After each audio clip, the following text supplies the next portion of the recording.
Hi, everyone. Great to be here. We are so excited to start this new panel with Food is Medicine. My name is Victoria De La Rocca, and I am with Food Rescue Hero as a strategic partnership lead. I am so excited about this panel because this one is very near and dear to my heart as a registered dietitian and really passionate about the ideas that we're going to talk about a little bit more today. The Food is Medicine movement has been ongoing. Many of us are very much connected with bringing fresh, whole foods with lots of nutrients into our communities. And so we really wanted to highlight not only how other organizations are doing this, but how they are leveraging, utilizing food in a way to really not only impact their communities, but impact the health of their communities specifically, and how they're measuring that. What are the things that they're doing in each of those steps? And so we're so excited. I'm going to go ahead and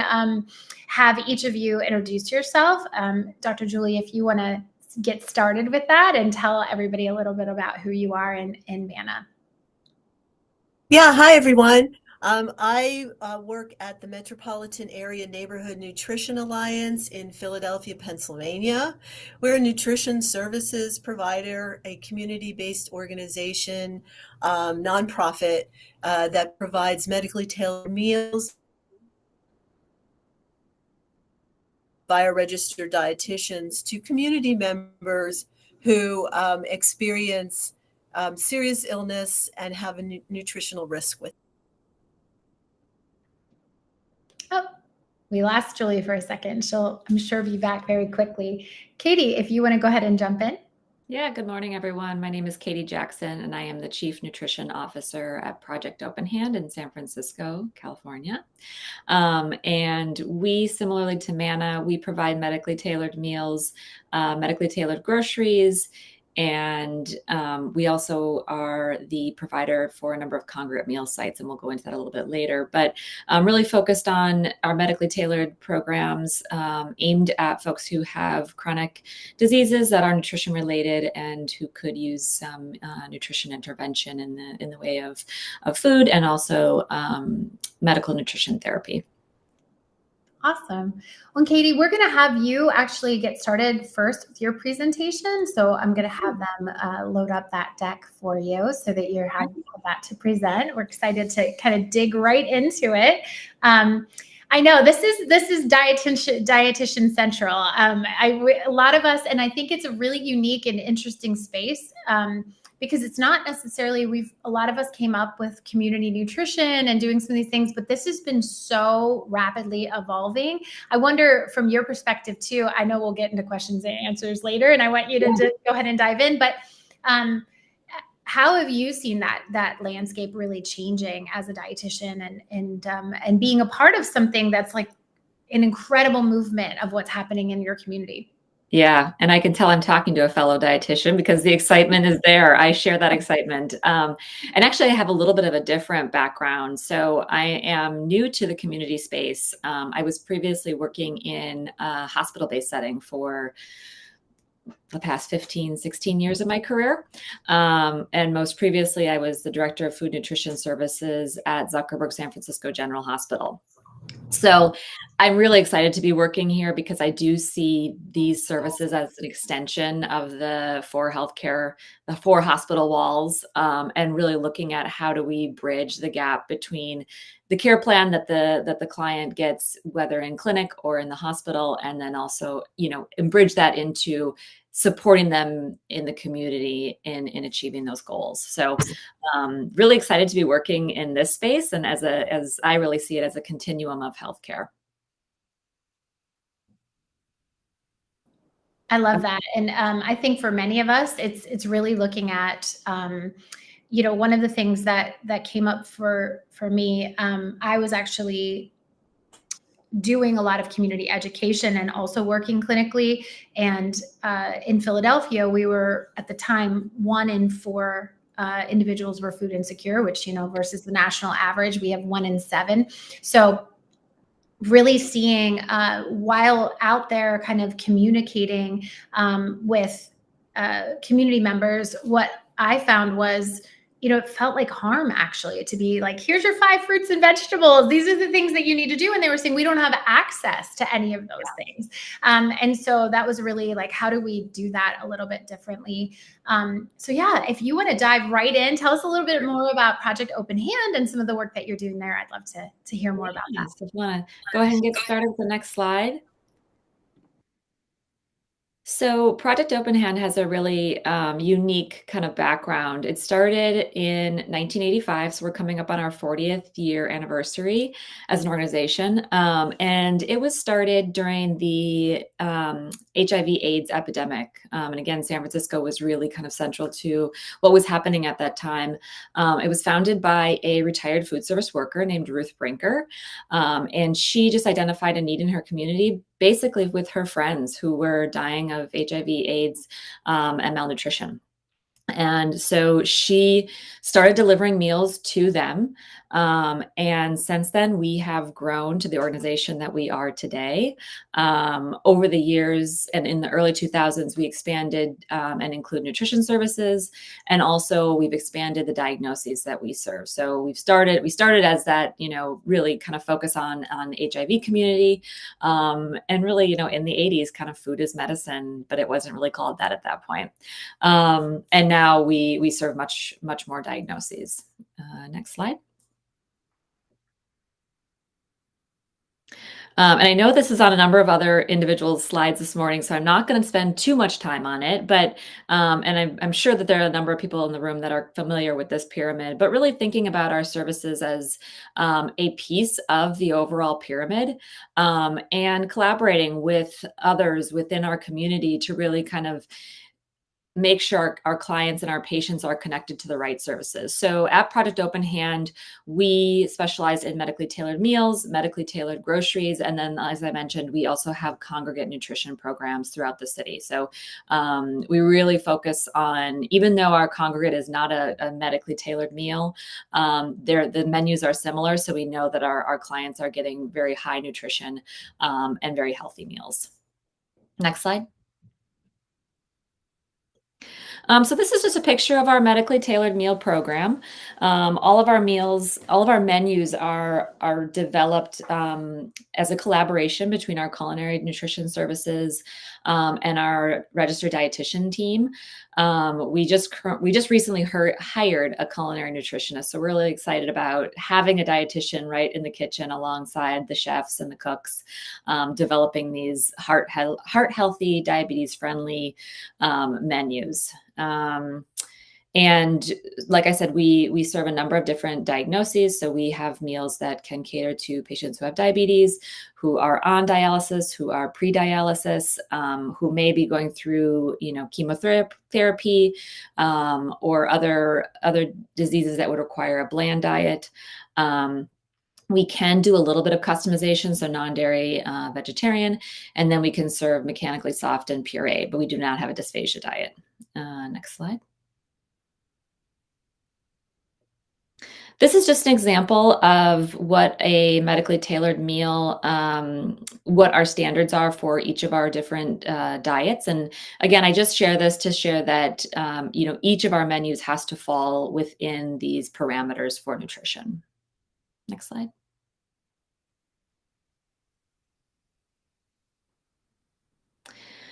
Oops, I'm back. And like I mentioned, we have a congregate nutrition site that operates across the city of San Francisco. So we have 12 congregate sites, most of them or all of them offering lunch, and then 2 of them offering breakfast.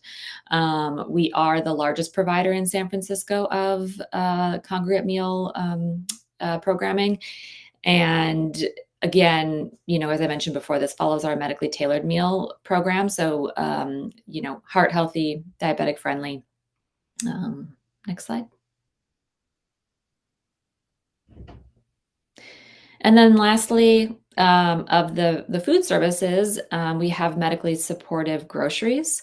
So we have two different options for clients. They can either come into our grocery center and do their own shopping, and they're able to select certain amounts from different categories within this framework, or we can home deliver groceries. It picked up a lot through the pandemic, as you can imagine, our delivery program. So we've really had to adjust operations drastically to meet the needs of our clients. But we really try and be as client-centered as possible, and really meeting the client where they're at. We also, and I'll mention this a little bit later in terms of, food, how we utilize food rescue organizations. But one of the biggest things that we focus on is just the ingredients in the items. And then we have different standards for what we purchase. Next slide. And lastly, we like to say that our intervention is both the food and the nutrition piece, because we want to make sure that, again, we're an extension of the healthcare setting, and that we're supporting the dietitian's goals in whatever setting they've seen the dietitian if they have. We've also recognized that there is just a lack of dietitian availability within primary care and specialty care. And so we do serve a very important role in ensuring that the client has the opportunity to work with a dietitian to set some goals around improving their health. Next. So we are a member of the Food as Medicine Coalition, which is a national organization, but then also the California Food as Medicine Coalition. And these two organizations has helped to really set standards for quality intervention. So for both nutrition and food quality. Through going through the process of working towards accreditation as a medically tailored meal provider, we've really been able to eliminate the use of ultra processed foods in our menus, and this is through having a very high level of food standards. So no artificial flavors, colors, high fructose corn syrups, preservatives, or other additives. I find that to be a really unique kind of something that sets us very, very much apart as an organization and as a coalition. Next slide. So in thinking about food as medicine, one thing that I've really learned in my short time in my role so far is that it looks different in different parts of the country. So here in California, we are we are able to access an in lieu of services program through Medi-Cal called the Community Supports Program. And there are, I believe, 13 or 14 community supports that address social determinants of health. And one of those being food. Others are housing, sobering centers, things like that. But the one that we're focused on and that we participate in is the food piece, which is the medically tailored meals. So we, and I will kind of go into that a little bit more in the next slide, but this has been, the CalAIM waiver, or the community supports waiver, has been in place since 2022, I believe, and goes through 2026. So this is a benefit that our clients have, that we can get reimbursed for services through this program, which has been really amazing. Next slide. And I want to talk a little bit about our partners. So again, thinking about food as medicine as really an extension of the healthcare space. We currently have contracts with San Francisco Health Plan, Anthem, and the Alliance, the Alameda Alliance for Health.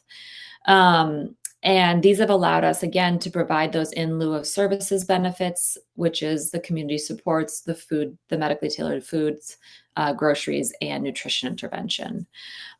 We also have a very tight connection with San Francisco Health Network, UCSF in San Francisco, as well as the San Francisco Community Coalition. And so through these partnerships, we've been able to, over the years, partner in research studies to look at, our intervention and the impacts of our intervention, because that is really important piece of making these benefits a permanent benefit in the state of California. Um, and then also just, to get referrals for our services. So we work with healthcare providers in the clinics, and, work with them to, not only make them aware of our services, but help with referrals, help with troubleshooting, that type of thing. And then also, our food banks in the community, Alameda and SF Marin Food Bank, we rely on heavily. So they are a huge part of our grocery program at Project Open Hand. So all of our produce is donated that we are able to access through these two food banks. And then we do purchase some of our products from the food bank as well. So like milk and eggs, we purchase through the food bank. And then we have contracts with the Department of Disability and Aging Services as well for our congregate meal sites. Next slide. So I want to just talk a little bit about food rescue at POH and thinking about how to kind of marry these two things together, food as medicine and food rescue. So what I would recommend and things that have worked for us is, really understanding for organizations to understand the standards that organizations that are providing medically tailored meals and medically tailored groceries. What are their donation standards? So what products are they looking for? What can they use in their services? How do they use them in their services? We have planned and unplanned giving or donations. So our planned donations are through our food bank. We have a little bit more control about what we can get into our services. And then unplanned are things in our, companies in our community that say, hey, we have too much of this, or one of a spice company was rebranding, so they were able to donate all their spices to us. Ritual Coffee in San Francisco had made a generous donation to us. So we kind of have these, one-offs that come through our door. And all of those then go through an ingredient approval process in our organization so that an RD is able to look at, what is the food? Is it in line with our standards? Does it meet the nutritional goals that we're looking to achieve through our programming?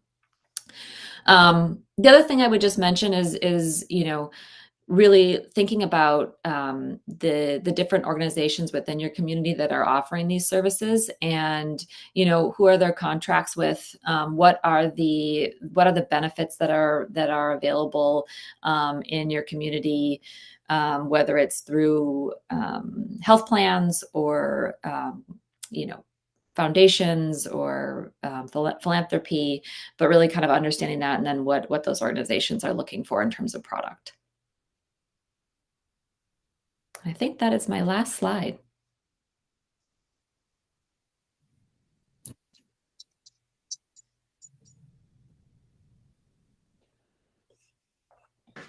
Thank you so much, Katie. This, gosh, there's probably about a million things I could dive right in, but I want to go right to Dr. Julianne, and I really appreciate everything that you shared. I think it gives us a lot of ideas and thinking about, and we'll kind of dig into this a little bit more. And feel free, audience, as you're hearing some of these things, or if there are particular areas that Katie mentioned that you would like more understanding about the process that goes behind that story, certainly you can ask that in the chat as well. We'll be monitoring that as we go.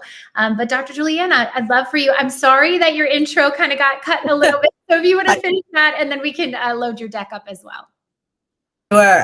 Yeah, please put my deck up, and I'll tell a little bit more about myself as I go. Thank you so much, Katie. I'm going to build on what you said.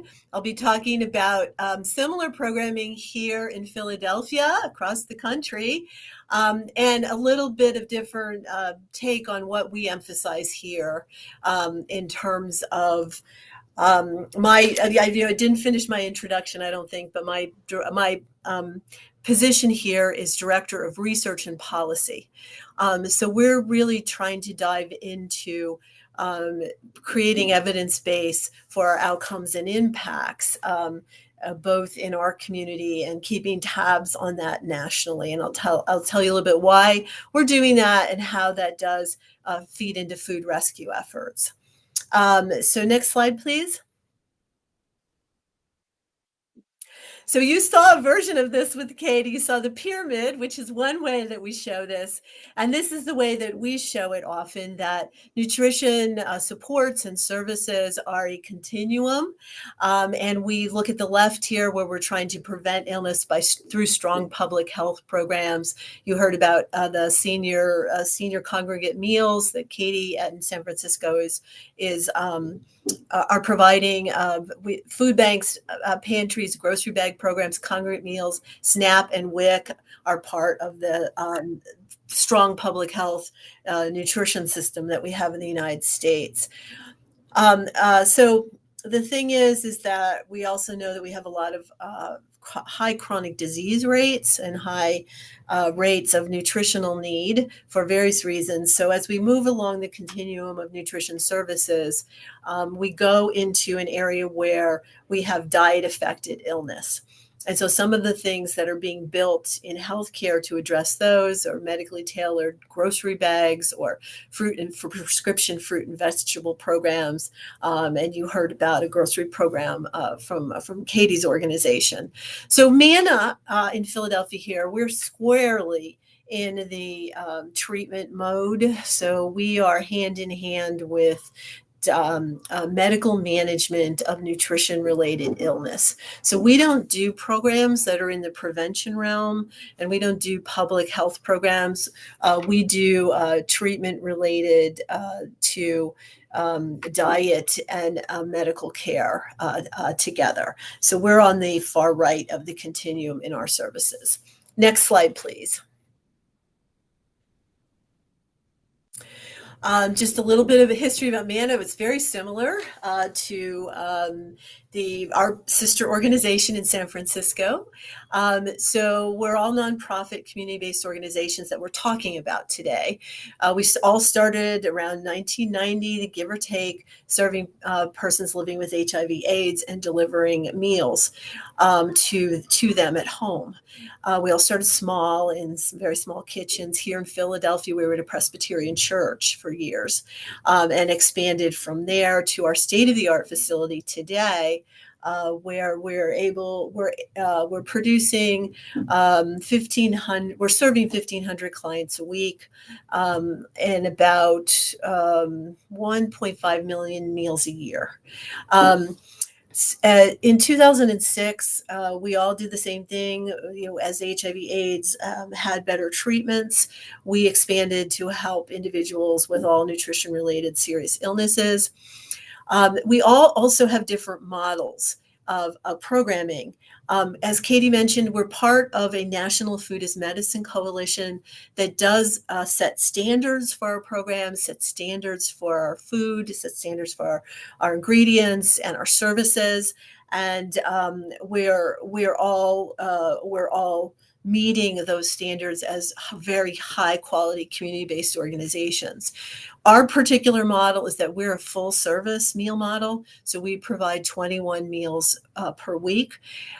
Because of that, we are short term. We are average anywhere from 3 to 9 months, depending on individual need. And during that time, our clients do work also with our staff of registered dietitians to both help learn the nutritional components of managing their disease process, to go back to their physicians for various other medical management if needed, and also to get resources within the community, appropriate resources within the community so that they can continue the meals when the programs end. We do that model also because as a community-based nonprofit, we have to fundraise for all of our services. There are no costs to any of our services for any of our clients. And so we do all of the organizations do in this coalition, we do extensive fundraising to make these services happen. I'll talk a little bit about that at the end of some of our needs in that regard. For best sustainability. So next slide, please. Um, Manna's MTM eligibility is very similar to San Francisco. Some of the diagnoses, the main diagnoses that our clients have include still HIV/AIDS for a relatively smaller component of our client population, but we have almost upwards of 40 to 50% of our clients are experiencing cancer and undergoing active treatment, end-stage renal disease, heart disease, especially heart failure, uncontrolled diabetes, and hepatitis C or liver disease. Qualifications for our program include new diagnosis, disease-related complications, starting medical treatment like dialysis or radiation for cancer, wound care. Big one is unintended weight loss. Showing low appetite and loss of weight and muscle, and those in and of themselves are related to poor outcomes. That's being highly studied these days. So if you had a recent hospitalization, especially if it was long, or recovering from a recent surgery. So those are the types of clients that we are serving here in Philadelphia. Next slide. Same thing, you saw this, we have 11 different dietary modifications designed by our registered dietitians and chefs. And you can see the list here. It's very similar to what you saw in Katie's presentation. Our meals are cooked from scratch in our kitchen using fresh ingredients. The meals themselves are designed by standards from the American Heart Association, American Cancer Society, etc. We also we have about 50 full-time workers here, the dietitians, our development staff, our chefs and kitchen staff, and our leadership.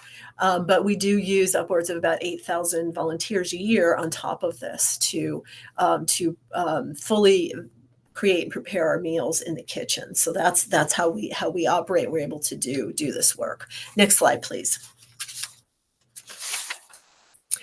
So same thing, we offer pretty much the same services. We have one-on-one coaching with registered dietitians, weekly meal delivery. Our meals are frozen, delivered weekly in refrigerated trucks by our full-time drivers who are able to check on our clients as well. We provide nutrition education materials in our food bags. We have virtual and live cooking classes, telephone support for our clients while they're on the program and after if they need. And we can also get them more frequent connection with their medical team if needed.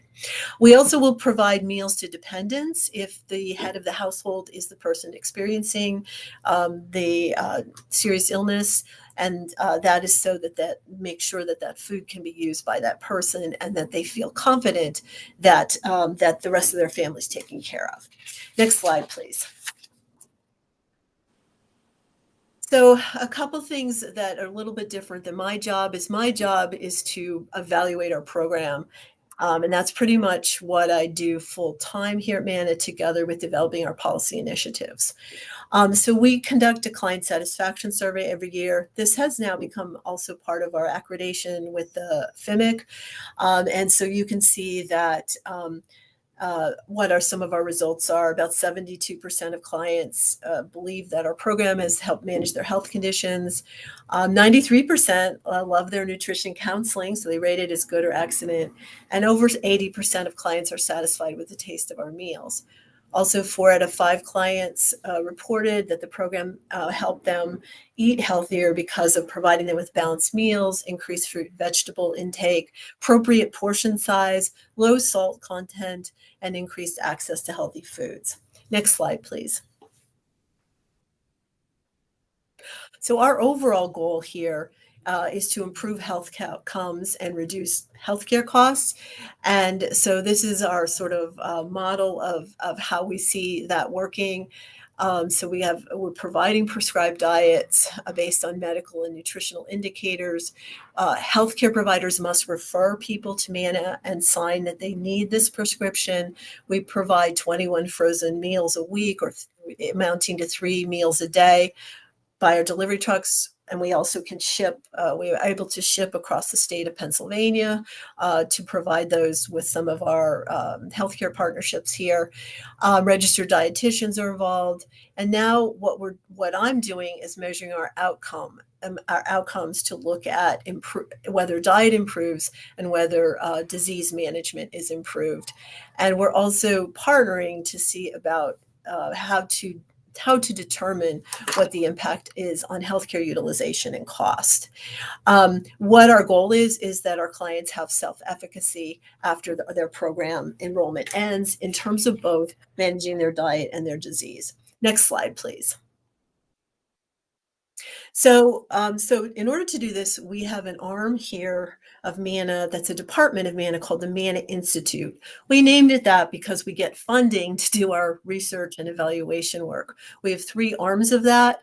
We do evaluation and research work. We do internal research here. We also do have external partnerships with academics in the wider Philadelphia community. Right now, we finished a 3-year internal evaluation of our program outcomes that was also a research project. It has just been accepted for publication and will be out in about 5 days. So I can send a link to anybody who's interested, but it was about a 5-year project in total. Because I got it all certified as research and the appropriate channels to do that. We also have a consultant statistician to help us as well. I'm a registered dietitian. I also have a PhD, but statistics as a whole, another animal. So we have to, again, we're fundraising to do all of that. But it is, I believe, the first really hard look at a functional organization and what is possible to determine in regard to our outcomes and impacts, and exactly the process that we had to go through to do that. So it's a full view of everything, and so we're happy to have that come out and really have people thinking about partially what it takes and what also are the what you can reasonably expect a community-based organization to provide in terms of data outside of a medical system. So that's happening. We also do education here. I just wanted to mention that. I do use volunteers myself for our research. I try to interest medical students into coming here. I think it's a win-win. They learn about community-based services. They learn about our model. They learn about what food can do. And I've been pretty successful with that. We have a small stipend that we also pay them, but that's a great way to get extra help with this work. And it's been really effective for us. And then we disseminate. We go to conferences like this. We go to other conferences. We write papers and get our message out there about what we're finding. So we would like to have more people have access to these services when needed. So action steps for that is my last slide, which is next. What we need for that to happen in this world is health policy change. There's no universal access to medically tailored meal programs, and that really is a problem in regard to health equity. So we're trying to generate the data to have the interest of when you need these things in our world, which is when you have this serious illness, you need to get back on your feet, and you're going to learn from the dietitians and get better medical management, that you can have this as a short-term program. Again, we would like to have some reimbursement for that from healthcare, so we're working towards that. Supporting sustainability. We need always funding from foundations, industry, government for capacity building. Right now, we are working here on a big IT project where we're going to be able to allow more data sharing, also a client choice with our clients in regard to the types of meals they have, more client preferences. We're going to be able to do that, and also a referral portal like you're used to in healthcare. healthcare, you could kind of go into your portal and put in all the information or get a lot of information out. So we're working all of that. This will help us build the system levels we're all talking about for a continuum of food and nutrition services within communities. So maybe when you're done with us, you'll go to the congregate meal site, or you'll go to another program that you need, again, putting all those resources where we can all connect and talk to each other. So food rescue now in Manna's program. So you can see that we do a lot of planning for the types of diets that we provide. And so when we think about food rescue here, we have to think about it. We have thought about it a lot. We have been approached with different types of food rescue programs here, but we really have to approach it from a planning perspective because of we have cycle menus here, which are certified by our dietitians and all of that. And cost is an issue. So we have to be a partner with someone who has a specific food program. So I'm thinking an example of that might be a food store. We have a Whole Foods right down the street from us. Amazon might kick in to do this or something like that, but they must rotate, especially like canned goods and dry goods and things like that, which things that we could really use. Even if we had a consistent donation of fresh produce, we could do that. But our organization right now is unable to use what's available due to the need to plan so precisely in what we're doing right now.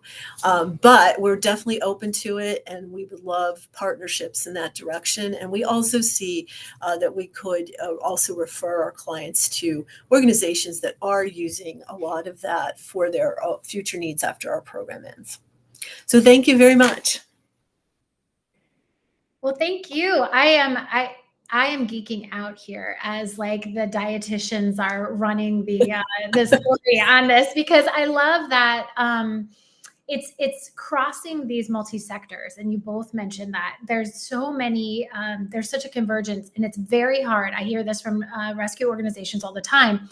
It's very hard to look at what are the needs, what's helpful, and how do we speak these multiple languages in a way. And one of the things that I loved, so I, as a clinician, would refer to Manna a lot with my clients, and I would, oftentimes I was amazed because we all understood that, like, of course, if you give someone food after they get discharged, we're going to see better outcomes, right? Like, we just got it. It was clear.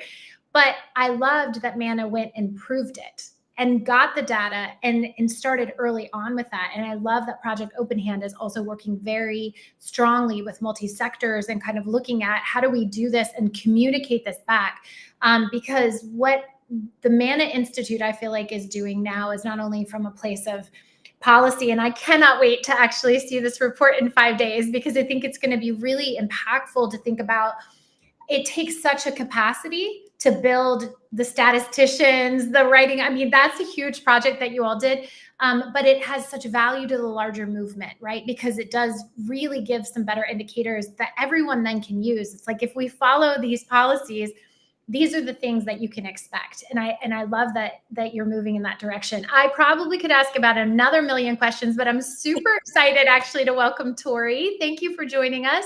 And sorry for a little bit of the glitches getting on there, but Tori's from AHN. Tori, I'd love for you to introduce yourself. And Patrick, if you could load up that deck as well. Yeah, thank you. Sorry that I'm late to the party, everyone, but it sounds like we've had some really great presentations, and I'm excited to be here alongside these other panelists. Tori Beggs, I'm also a registered dietitian, and I'm the project manager for the Allegheny Health Network Healthy Food Centers based in the Pittsburgh region. So I'm sure a lot of this has already been gone over in the other presentations, but we're just going to hit it home again. So I found this nice little graphic from the Academy of Nutrition and Dietetics about food as medicine. Some people say food is medicine. Some people say food as medicine, all the same thing. And I think it's important to note that we're not trying to say that a healthy diet or good food choices can replace medicine. It's more about the harmony of your diet and your healthcare kind of being synergistic. So it shows the four different components there of food as medicine. I won't bore you with all the details. I also linked to the U.S. Department of Health and Human Services website. They have a lot of great food as medicine resources and more in-depth definitions there as well. So next slide. And I'm also put in the food as medicine pyramid graphic, just showing all the different types of programs that qualify as food is medicine. And please stop me or just let me know if this has already been gone over because I don't want to reiterate it. Anyway, at the bottom, there are the more traditional food access programs that we think of, SNAP, WIC, emergency food programs, and then as you move up the pyramid, it gets more medically integrated, including medically tailored meals and medically tailored food packages, which I know have already been discussed. And I think at each level, though, if you're building out these programs, having good partnerships is really key. And I'll discuss that too as I talk more about our specific programs. So we can go on to the next slide. So I just wanted to talk a little bit about how Allegheny Health Network is embracing food as medicine. We're really integrating it into our processes as a healthcare system. Healthcare systems are starting to recognize that, hey, social determinants of health actually have a really big impact, and addressing these needs can help people be healthier overall. If someone, how are they supposed to be worried about their diabetes management or their specific diet if they can't even afford their utilities bill, or they're worried about finding a safe place to live? So AHN has built a social determinants of health screening tool into our medical records, Epic, and that's integrated into all primary care practices to do that screening. So when you go to your doctor's office and you're in that rooming process, they usually ask you questions like, do you drink, do you smoke, etc. And now they're also asking, do you have a safe place to live? Do you have reliable transportation? And then there are 2 food insecurity screening questions, the hunger vital signs that are a part of that screening as well. So it's really widespread throughout the network now. And we're also affiliated with Highmark Insurance, and they are doing the screenings as well. And like I said, it's worked into Epic. And you can see the results. It lights up nice and bright red if someone has screened positive for one of these social determinants of health categories, so that providers can see that. And the nice thing is we've also worked on the other end of that. If someone does screen positive, it's like, okay, well, now what? So we've built in resources to address those needs. We have what's called a community support platform. It's powered by the website Find Help. You can type in someone's zip code and it brings up a whole list of resources in their area based on the specific need that they're having. And that's also integrated right into Epic. So you can make those referrals for patients that way. And then next slide. The Healthy Food Centers, which is my program, is also one of those interventions that we have for food insecurity.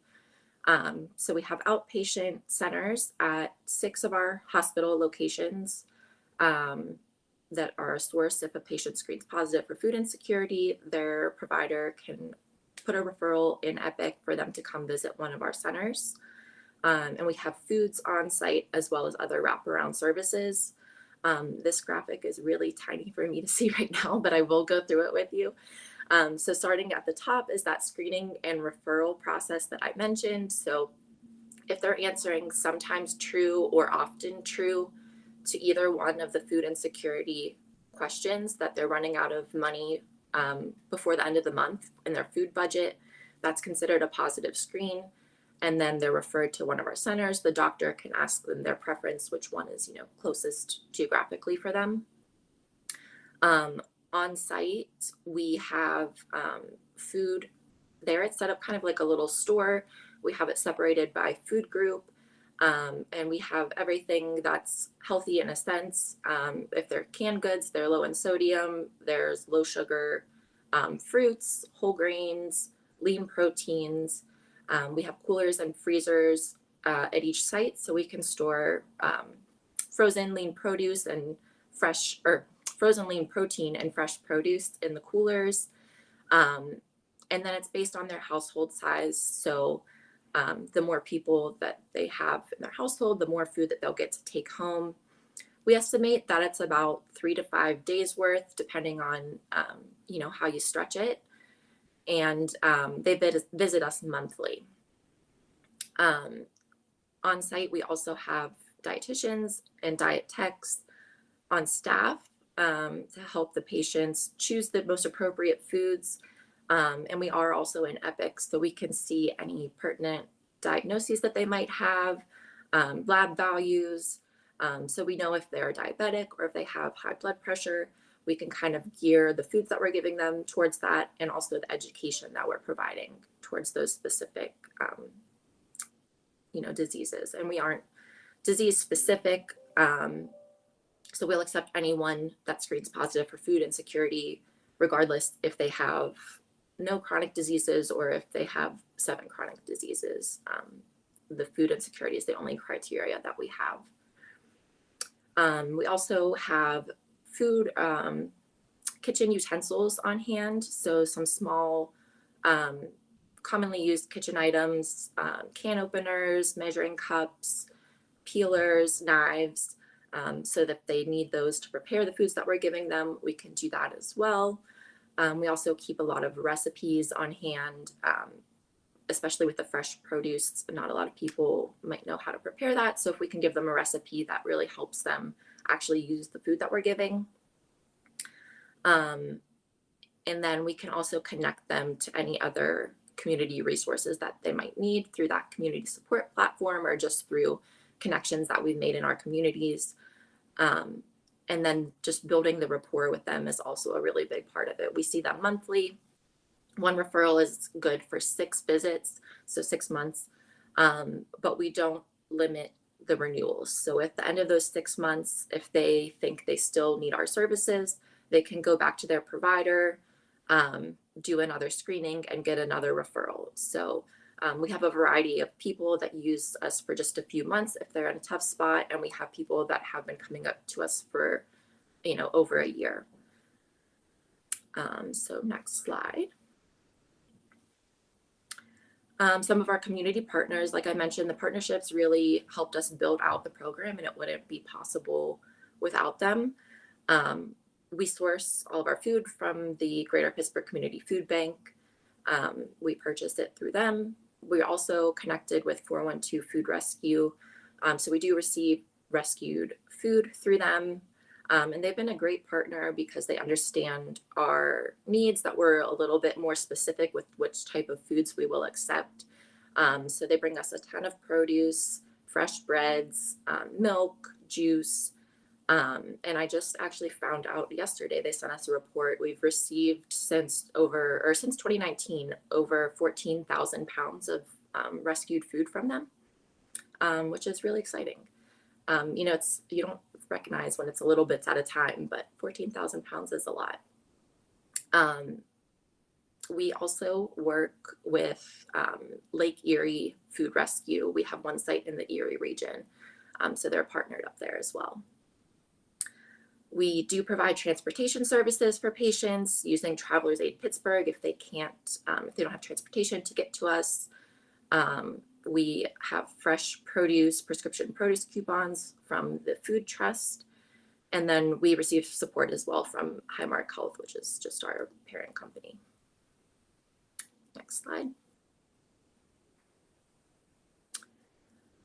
This slide just shows some of the factors that I think have led to us being successful and being able to continue this program.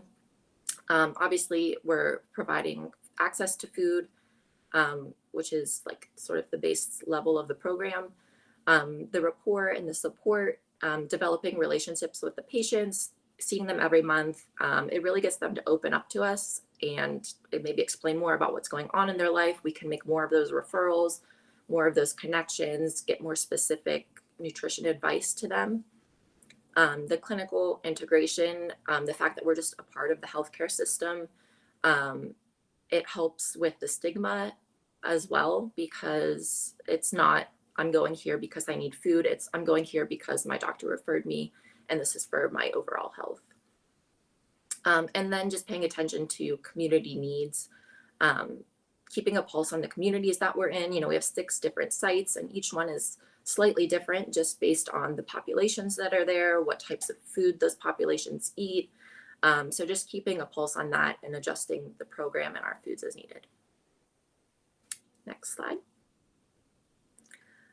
Some future directions that we would like to head in, which sounded kind of similar to what Manna was saying. Funding and sustainability. We are funded through grants and donations right now. So just finding, you know, more sustainable and long-term options for funding.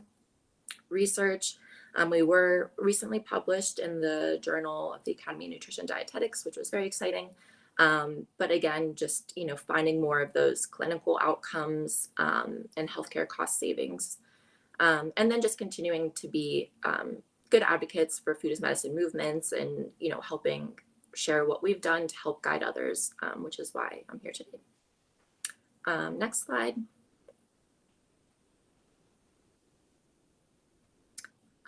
These were just some thoughts I had about integrating food rescue into food as medicine. I think nearly every program that's doing some sort of direct food provision could be integrating rescued food into their efforts. So these are just like me blurting out ideas, but I know a lot of programs are at farmers markets, and there was that session earlier that talked about meeting people where they're at. So maybe, you know, how can we get rescued food to these farmers markets where we know people in need are already coming? I won't read through all the rest of my ideas. You can see them there. But some of the challenges that were mentioned earlier do still exist. The logistics of it all, just trying to get the right food at the right place at the right time. And then the red tape, especially working in healthcare, there's a lot of, you know, legal issues that come up, or barriers, just being in that space that can be a little bit of a challenge to work with. But I don't think that should stop food rescue from reaching out to healthcare organizations and trying to partner with them, which is on the next slide what my action step was, to just try and make a connection with someone, see what healthcare organizations in your area are doing, what food as medicine looks like in your area, and don't be afraid to come up with new ideas, because it is an evolving space still. So that was my quick abbreviated explanation of our program. Thank you, Tori. I appreciate it. Amazing. I am so excited to think about the opportunities to partner with existing food as medicine organizations, and also a lot of the work that each of your organizations are doing to sort of further the movement, because many of these organizations also are looking at what can they do to be a part of more of this, because there are, of course, because of what's been pioneered, additional waiver opportunities for them to access some of that funding, or what you've all sort of shown, which is that sometimes funding is going to come from multiple sources. So looking at all of these multi-sector relationships that you've all been developing, I think most of the questions have been centered around, how do we do that? What does that look like? How do we build language that converges these two worlds between nonprofit, honestly, even also corporate and healthcare? And I would love to dig into it even more, but we are actually closing in on our time. But I would love to share these resources. So as you all have materials that you mentioned, I'd love to also make that accessible, Tori, with what you recently published, because I think that that just furthers the movement as we think about what those next steps might be.